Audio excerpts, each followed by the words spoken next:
ഒരു Facebook add ചെയ്യുമ്പോൾ നമുക്ക് നിർബന്ധമായിട്ടും വേണ്ട കുറേ കാര്യങ്ങളുണ്ട്. അത് നമ്മുടെ അടുത്ത് നിർബന്ധമായിട്ടും നമ്മൾ ചെയ്തു വെച്ചിരിക്കണം. അതിലൊന്നാമത്തെ കാര്യമാണ് നമുക്കൊരു പേജ് ഉണ്ടാവുക എന്നുള്ളത്. അഥവാ നല്ലൊരു ഫേസ്ബുക്ക് പേജ് അല്ലെങ്കിൽ ഇൻസ്റ്റാഗ്രാം പേജ് നമ്മൾ തുടങ്ങേണ്ടതുണ്ട്. അതിൽ അത്യാവശ്യം എല്ലാ സെറ്റപ്പുകളും നമ്മൾ ചെയ്യേണ്ടതുണ്ട്. ഇനി നമുക്ക് അടുത്തതായിട്ട് വേണ്ടതാണ് നമുക്ക് ഈ ഒരു പേജിലേക്ക് വേണ്ട പോസ്റ്ററുകൾ അല്ലെങ്കിൽ വീഡിയോസൊക്കെ. അതുണ്ടെങ്കിൽ മാത്രമേ നമുക്ക് ഒരു ആഡ് ചെയ്യാൻ പറ്റുള്ളൂ. ആദ്യമായിട്ട് നമുക്ക് ഒരു പോസ്റ്റർ വേണ്ടതുണ്ട്. ആ പോസ്റ്ററിന് എന്തൊക്കെയാണ് നിർബന്ധമായിട്ടും വേണ്ടത്? അത്യാവശ്യം നമ്മൾ നല്ല രീതിയിൽ ഡിസൈൻ ചെയ്തൊരു പോസ്റ്റർ വേണ്ടതുണ്ട്. അതിൻ്റെ ഇമേജ് സൈസ് എന്ന് പറയുന്നത് 1080 പിക്സലിലായിരിക്കണം. അതേപോലെ തന്നെ 1:1 അല്ലെങ്കിൽ സ്ക്വയർ ടൈപ്പ് ആയിരിക്കണം. അഥവാ നമ്മുടെ ഇൻസ്റ്റാഗ്രാമിൻ്റെയൊക്കെ സ്ക്വയർ ടൈപ്പിലുള്ള ഒരു പോസ്റ്റർ ആയിരിക്കണം അത്. അല്ലെങ്കിൽ 1:91 എന്നുള്ള റേഷ്യോയിലും പറ്റും. ലാൻഡ്സ്കേപ്പ് മോഡൽ അഥവാ റീൽസിൻ്റെയൊക്കെ ആ ഒരു രീതിയിലുള്ള ഒരു ഫോട്ടോസും അല്ലെങ്കിൽ പോസ്റ്റേഴ്സും നമുക്ക് പറ്റും.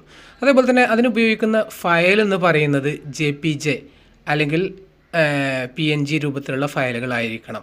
മാക്സിമം സൈസ് എന്ന് പറയുന്നത് 30 MB ആണ് ഇതിൽ പറ്റുക. വീഡിയോ ആണ് നമ്മൾ ചെയ്യാൻ ഉദ്ദേശിക്കുന്നതെങ്കിൽ വീഡിയോയുടെ കാര്യമെന്ന് പറയുന്നത് സാധാരണ രീതിയിൽ നല്ലൊരു ക്വാളിറ്റിയുള്ള വീഡിയോ ആയിരിക്കണം. അതേപോലെ തന്നെ അതിൻ്റെ റേഷ്യോ, അതിൻ്റെ ആ ഒരു സൈസ് എന്ന് പറയുന്നത് 1:1 അല്ലെങ്കിൽ 1:9:1 അഥവാ നമ്മുടെ റീൽസിൻ്റെയൊക്കെ ടൈപ്പ് വീഡിയോ ആയിരിക്കണം. അതിന് മാക്സിമം സൈസ് പറ്റുക 4 GB വരെയാണ് നമുക്ക് അതിൻ്റെ ഫയൽ സൈസ് പറ്റുക. അതേപോലെ തന്നെ ഫയൽ ടൈപ്പ് എന്ന് പറയുന്നത് MP4 ഫയലുകളായിരിക്കണം. വീഡിയോ ലെങ്ത് മാക്സിമം നമുക്ക് 240 മിനിറ്റൊക്കെ പറ്റും. പക്ഷേ ഏറ്റവും കുറച്ച് ഏകദേശം ഒരു 3 സെക്കൻഡ് മുതൽ ഒരു 60 സെക്കൻഡ് വരെ അല്ലെങ്കിൽ 120 സെക്കൻഡ് വരെയൊക്കെ ആയിരിക്കും ഏറ്റവും നല്ലത്. ഇത്രയും കാര്യങ്ങൾ നമ്മൾ ഒരുക്കി വെക്കണം. അപ്പോൾ ആദ്യമായിട്ട് നമുക്കൊരു പേജ് വേണം. ആ പേജിലേക്കുള്ള മാറ്ററുകൾ ഒന്നെങ്കിൽ പോസ്റ്റർ അല്ലെങ്കിൽ വീഡിയോ വേണം. വീഡിയോക്കാണ് കൂടുതലായിട്ട് ലീഡ് ജനറേറ്റ് ചെയ്യാൻ കഴിയുക എന്നുള്ളത് പ്രത്യേകം ശ്രദ്ധിക്കുക. അടുത്തതായിട്ട് നമുക്ക് നിർബന്ധമായിട്ടും വേണ്ട മറ്റു കാര്യങ്ങളാണ് അതിൽ നമ്മൾ ഉപയോഗിക്കേണ്ട ടെക്സ്റ്റ്. കോൾ ടു ആക്ഷൻ എന്നുള്ള ആ ഒരു രീതിയിൽ നമ്മൾ ചെയ്യേണ്ട കുറേ കാര്യങ്ങളുണ്ട്. അതിനെക്കുറിച്ച് നമ്മൾ അടുത്തൊരു വീഡിയോയിൽ പറയുന്നുണ്ട്. അപ്പോൾ അതിനെക്കുറിച്ച് അതിൽ നമുക്ക് വിശദമായിട്ട് പറയാം. ആഡ്സിൻ്റെ ക്രിയേറ്റീവ്സ്, ആഡ്സിൻ്റെ അനാട്ടമി പറയുന്ന സമയത്ത് നമ്മൾ അതിനെക്കുറിച്ച് വിശദമായിട്ട് പറയുന്നതാണ്. ഇനി നമ്മളുമായിട്ട് ഈ പറയുന്ന കസ്റ്റമർ കോണ്ടാക്റ്റ് ചെയ്യാൻ വേണ്ടിയിട്ടുള്ള ഇൻഫർമേഷൻസാണ് നമ്മൾ കൊടുക്കേണ്ടത്. അഥവാ അവർ നമ്മളുമായിട്ട് എങ്ങനെയാണോ കണക്റ്റ് ചെയ്യേണ്ടത് അതിൻ്റെ ഇൻഫർമേഷൻസ് നമ്മൾ കൊടുക്കേണ്ടതുണ്ട്. അതിൽ പ്രധാനപ്പെട്ടതാണ് വാട്സപ്പ് ത്രൂ ആണ് അവർ നമ്മളുമായിട്ട് കണക്റ്റ് ചെയ്യേണ്ടതെങ്കിൽ വാട്സപ്പിൻ്റെ ബിസിനസ് നമ്പറാണ് കണക്ട് ചെയ്യേണ്ടത്. നിർബന്ധമായിട്ടും വേണ്ട ഒരു കാര്യമാണ് വാട്സപ്പ് ബിസിനസ്സിൽ നമുക്ക് ഈ ഒരു അക്കൗണ്ട് ഉണ്ടാവുക. ആ വാട്സപ്പ് ബിസിനസ് നമ്മുടെ പേജുമായിട്ട് കണക്ട് ചെയ്യുക എന്നുള്ളത്. അത് വെച്ചിട്ടായിരിക്കും നമ്മൾ എന്ത് ചെയ്യുക, ഇത്തരത്തിൽ വാട്സപ്പ് ആഡുകൾ നമ്മൾ ചെയ്യുന്നത് അല്ലെങ്കിൽ മെസ്സേജിങ് ടൈപ്പ് ആഡുകൾ ചെയ്യുന്നത്. അതല്ല നമുക്ക് കോളാണ് വരേണ്ടത്. കോളാണ് നമ്മുടെ കോൾ ടു ആക്ഷൻ കൊടുക്കുന്നതെങ്കിൽ, ഫോൺ നമ്പറാണ് നമ്മൾ കോൾ ടു ആക്ഷൻ കൊടുക്കുന്നതെങ്കിൽ നമ്മൾ ഫോൺ നമ്പർ അവിടെ കൊടുത്തിരിക്കണം. അതിന് കോൾ ബട്ടൺ നമുക്ക് സെറ്റ് ചെയ്യാൻ പറ്റും. അതല്ല നമ്മുടെ വെബ്സൈറ്റാണ് കൊടുക്കുന്നതെങ്കിൽ നമ്മുടെ വെബ്സൈറ്റിൻ്റെ URL അഥവാ ഒരു ഷോപ്പിംഗ് സൈറ്റൊക്കെയാണ് നമ്മൾ കൊടുക്കുന്നതെങ്കിൽ നമുക്ക് വെബ്സൈറ്റിൻ്റെ URL കൊടുക്കാം. അല്ലെങ്കിൽ നമുക്ക് ഒരു കോഴ്സാണ് സെല് ചെയ്യാൻ ഉദ്ദേശിക്കുന്നതെങ്കിൽ നമ്മുടെ വെബ്സൈറ്റിൻ്റെ URL കൊടുക്കാം. ഇങ്ങനെ 3 രീതിയിൽ നമുക്ക് ഇതിൻ്റെ കോൾ ടു ആക്ഷൻസ് സെറ്റ് ചെയ്യാൻ പറ്റും. ഒന്നാമതായിട്ട് വാട്സപ്പ് ബിസിനസ് കണക്ട് ചെയ്യാം, അല്ലെങ്കിൽ കോൾ രീതിയിൽ കണക്ട് ചെയ്യാം, അല്ലെങ്കിൽ വെബ്സൈറ്റ് ത്രൂ നമുക്ക് കണക്ട് ചെയ്യാം. ഇത്രയും കാര്യങ്ങളാണ് കോണ്ടാക്റ്റസ് എന്നുള്ള രീതിയിൽ നമുക്ക് വേണ്ടത്. അടുത്തതായിട്ട് നമുക്കറിയാം, നമുക്കിതിനൊരു ബഡ്ജറ്റ് വേണം. മിനിമം $1 നമ്മുടെ ബഡ്ജറ്റായിട്ട് നമ്മൾ ഫിക്സ് ചെയ്യേണ്ടത്. നമുക്ക് മിനിമം വേണ്ടത് $1 അഥവാ ഏകദേശം 83-84 രൂപയാണ് ഇപ്പോഴത്തെ നിരക്ക് പ്രകാരം അതിന് ഈടാക്കുന്നത്. പ്ലസ് ടാക്സ് എന്ന് പറയുന്നത് 18%. അപ്പോൾ നമ്മൾ ഒരു ദിവസം ആണ് ആഡ് ചെയ്യാൻ ഉദ്ദേശിക്കുന്നതെങ്കിൽ ഇത്തരത്തിൽ $1 പ്ലസ് 18% ടാക്സ് വേണം. ഏകദേശം 101 രൂപ അല്ലെങ്കിൽ 102 രൂപയൊക്കെയാണ് ഇപ്പോഴത്തെ കണ്ടീഷനിൽ അതിന് ചാർജ് വരിക. ഇനി നമ്മൾ 2 ദിവസത്തേക്കാണ് ആഡ് ചെയ്യാൻ ഉദ്ദേശിക്കുന്നതെങ്കിൽ $2 മിനിമം വേണം. അതിൽ കൂടുതലാവാം.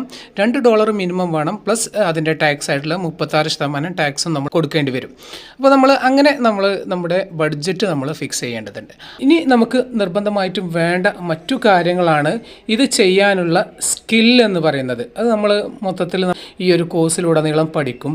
പിന്നെ അപ്പോൾ നമുക്ക് മറ്റു റിക്വയർമെൻ്റ് ആണ് ആഡ്സ് മാനേജറിനെ കുറിച്ചുള്ള അറിവ് നിർബന്ധമായിട്ടും വേണ്ടതുണ്ട്. എങ്ങനെയാണ് ഈ ഒരു ആഡ്സ് മാനേജർ നമ്മൾ മാനേജ് ചെയ്യുക എന്നുള്ളത്. മാത്രമല്ല നമുക്കൊരു ആഡ് അക്കൗണ്ട് നിർബന്ധമായിട്ടും ഉണ്ടായിരിക്കുകയും വേണം. അതേപോലെ തന്നെ നമ്മുടെ ടാർഗറ്റ് ഓഡിയൻസിനെ കുറിച്ചുള്ള ഒരു അറിവ് വേണം. ഏതുതരം ആളുകളിലേക്കാണോ നമ്മൾ ടാർഗറ്റ് ചെയ്യുന്നത്, നമ്മുടെ ഓഡിയൻസ് ആരാണോ, അവരുടെ ഏജ് എത്രയാണ്, അവർ ഏത് സ്ഥലത്താണ് അവർ നിൽക്കുന്നത്, ഏതാണ് അവരുടെ ലൊക്കേഷൻ എന്നുള്ളതിനെക്കുറിച്ച് നമുക്ക് അറിവ് വേണം. അതേപോലെ തന്നെ ആഡ് ക്രിയേറ്റീവിനെ കുറിച്ച് നമുക്ക് അറിയണം. നല്ല രീതിയിൽ ഒരു ആഡ് ക്രിയേറ്റ് ചെയ്യാനുള്ള കപ്പാസിറ്റി നമുക്ക് വേണം. അഥവാ പോസ്റ്റർ അല്ലെങ്കിൽ വീഡിയോ ഡിസൈൻ ചെയ്യാനുള്ള ഒരു കഴിവ് നമുക്ക് വേണം. അതേപോലെ തന്നെ നമ്മുടെ ബഡ്ജറ്റ് നമുക്ക് മാനേജ് ചെയ്യാൻ കഴിയണം. കൂടുതലായിട്ട് ബഡ്ജറ്റ് പോവാതിരിക്കാൻ നമ്മൾ ശ്രദ്ധ വേണ്ടതുണ്ട്. അതേപോലെ തന്നെ അനാലിറ്റിക്കൽ പവർ വേണം. നമുക്ക് ഇതൊന്ന് അനലൈസ് ചെയ്ത് എത്രമാത്രം ബഡ്ജറ്റ് കൂടുതൽ കൊടുക്കണം, അല്ല കുറച്ച് കൊടുക്കണം, അല്ലെങ്കിൽ എന്തൊക്കെയാണ് നമ്മളിതിൽ ശ്രദ്ധിക്കേണ്ടതെന്നതിനെക്കുറിച്ച് അറിവ് വേണം. തന്നെ മറ്റു റിക്വയർമെൻറ്റ്സിൽ പെടുന്നതാണ് ഒന്ന് വെരിഫൈഡ് ആയിട്ടുള്ള പേജ് വേണം എന്നുള്ളത് മുമ്പ് പറഞ്ഞതാണ്. അതേപോലെ തന്നെ നമ്മുടെ ആഡ് ഒബ്ജക്റ്റീവിനെ കുറിച്ച്, അഥവാ നമുക്ക് ഏത് തരത്തിലുള്ള ആഡാണോ വേണ്ടത്, നമുക്ക് ലീഡ് വരുന്ന രീതിയിലാണോ, അല്ലെങ്കിൽ വാട്സപ്പിലേക്ക് ലീഡ് വരുന്ന രീതിയിലാണോ, അല്ലെങ്കിൽ ബ്രാൻഡ് അവയർനെസ് രീതിയിലാണോ വേണ്ടത് എന്നുള്ളതിനെക്കുറിച്ച് ഒരു അറിവ് വേണം. അതേപോലെ തന്നെ നമ്മുടെ ടാർഗറ്റ് ഓഡിയൻസിനെ കുറിച്ച് വ്യക്തമായിട്ടുള്ള അറിവ് നമുക്ക് വേണം. ഇതൊരു ആഡ് ഷെഡ്യൂൾ ചെയ്യാനുള്ള കഴിവ് വേണം.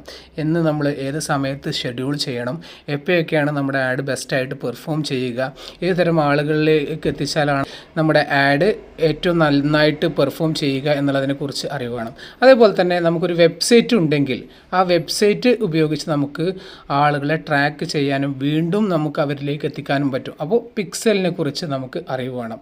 ഇത് അഡ്വാൻസ്ഡ് ആയിട്ടുള്ള ആഡിലാണ് നമ്മൾ പഠിക്കുക. അഡ്വാൻസ്ഡ് ആയിട്ടുള്ള ആഡ് നമുക്ക് ചെയ്യണമെങ്കിൽ കമ്പ്യൂട്ടർ ഉപയോഗിച്ച് ചെയ്യേണ്ടി വരും. അപ്പോൾ അതിലാണ് നമുക്ക് പിക്സലൊക്കെ സെറ്റപ്പ് ചെയ്യാൻ പറ്റുക.